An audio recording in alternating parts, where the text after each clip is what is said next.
Querido irmão, querida irmã, a partir de agora você acompanha a reflexão do Evangelho deste domingo. Reze com fé e compartilhe com amor, paz e bem. Estimados, paz e bem. Sejam muito bem-vindos à central de podcast dos Freis Capuchinhos do Brasil. Reflexão do Evangelho.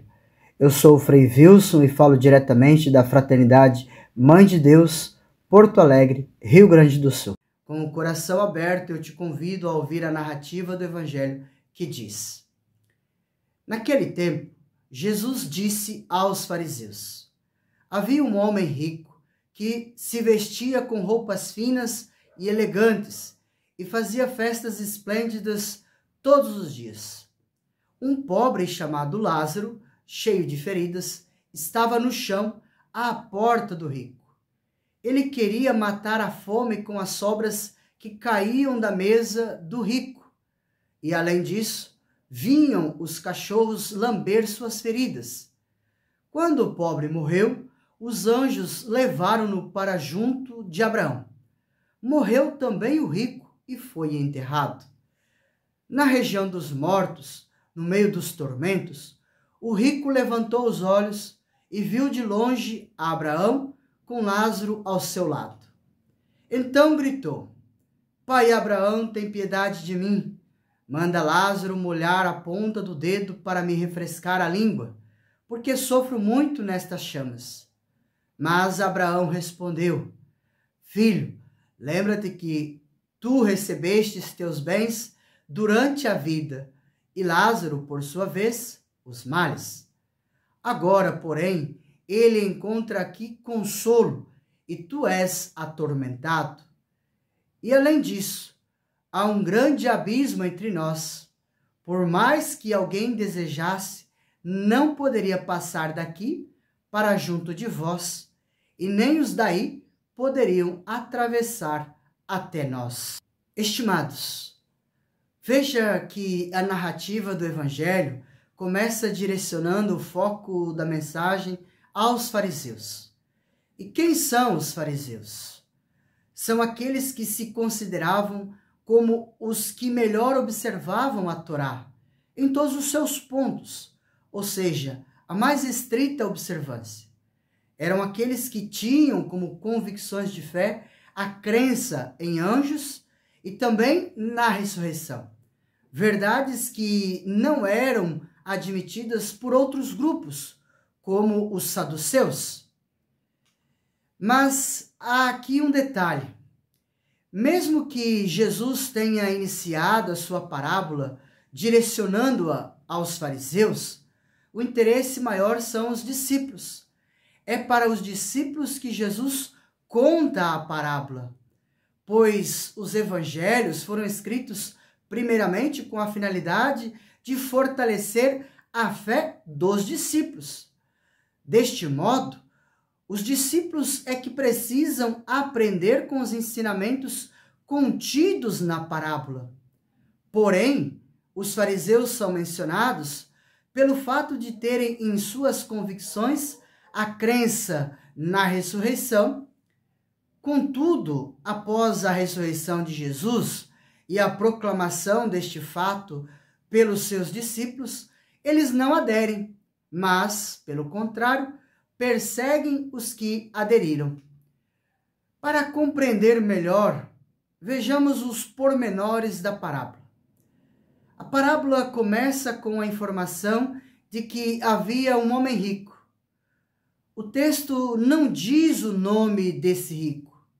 Não dizer o nome é significativo.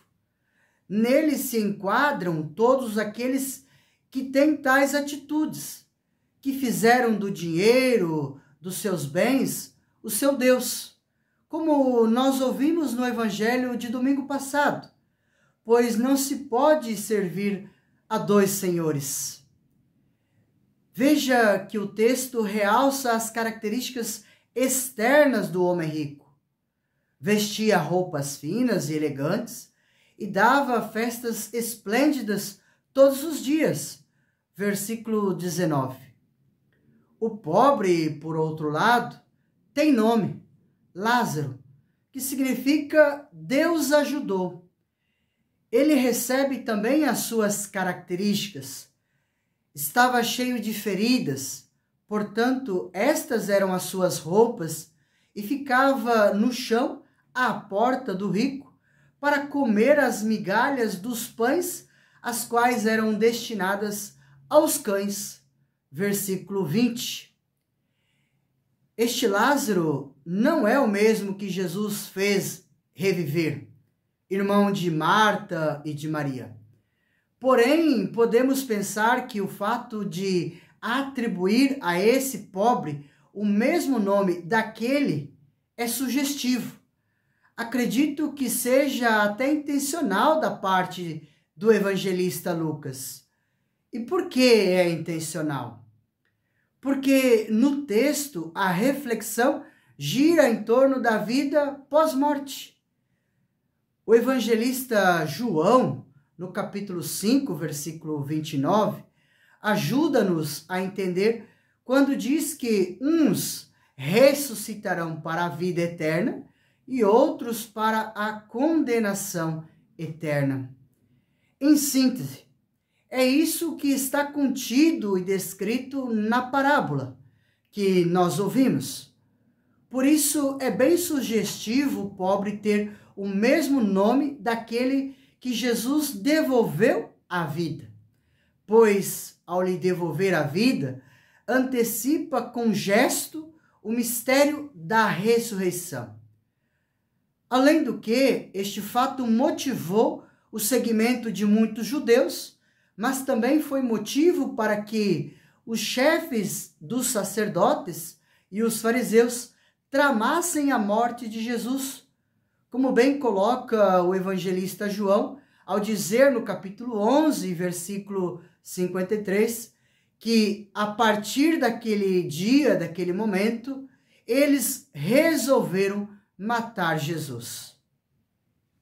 A parábola não explica a ressurreição, como se dará a ressurreição, mas fala desta realidade, descrevendo a presença destas duas pessoas em um espaço em que um pode ver o outro. Aqui precisamos pontuar que não se trata de um lugar geográfico, apesar de a narrativa sugerir que seja, porém faz isso com uma intenção pedagógica e ilustrativa. Sua intenção é evidenciar um estado de existência. Sua intenção é evidenciar um estado de existência. Ou seja, como existiremos depois que passamos pela realidade da morte. E essa realidade de como existiremos depende do como nós vivemos aqui nesta vida. Então, a vida depois da morte é uma consequência das nossas opções no aqui e agora da nossa vida terrena. Somente nesta vida há a possibilidade de mudança e temos instrumentos para isto. Os detalhes da parábola são fantásticos para descrever tudo isso. Veja no versículo 22. Diz que Lázaro morreu e foi levado pelos anjos ao seio de Abraão. Ser levado ao seio de Abraão significa que ele recebeu a melhor recompensa, a maior honra, pois era assim que a escatologia judaica descrevia o pós-morte dos eleitos. Contudo, com relação ao rico, o texto diz que morreu e foi sepultado. Não teve recompensa nenhuma, a não ser a sepultura. Na sequência, diz que o rico, estando na região dos mortos, em grego Hades, viu Abraão e Lázaro. É interessante isso, porque nesta realidade ele vê Lázaro, mas anteriormente nada é dito. A presença de Lázaro passava por ele despercebida. Então pede a Abraão que Lázaro molhe a ponta do dedo para refrescá-lo. Versículo 24. E Abraão, chamando-o de filho, ou seja, não renegando, responde que isso é impossível, pois havia um abismo entre os dois. Versículo 26. E esse abismo surgiu em vida, foi cavado em vida. Esse abismo surgiu em vida, foi cavado em vida, quando o rico passou indiferente ao lado do sofrimento do pobre Lázaro. Ele insiste que Lázaro vá até a casa do pai para alertar os seus 5 irmãos que mudem de vida e não tenham eles o mesmo destino. Versículo 27, 28. Porém, isso também é impossível, pois eles têm Moisés e os profetas, ou seja, o Pentateuco e todos os livros proféticos, para viverem uma vida de acordo com tais ensinamentos. Outro detalhe. O evangelista explicita que o pobre está tendo a sua retribuição, a sua consolação. Versículo 25. Isso não quer dizer que o evangelista esteja colocando na boca de Jesus uma justificativa da pobreza e, portanto, que a realidade da pobreza não possa ser eliminada. Pois se eu sou pobre, devo me contentar, me conformar com isto, porque deste modo terei uma recompensa depois.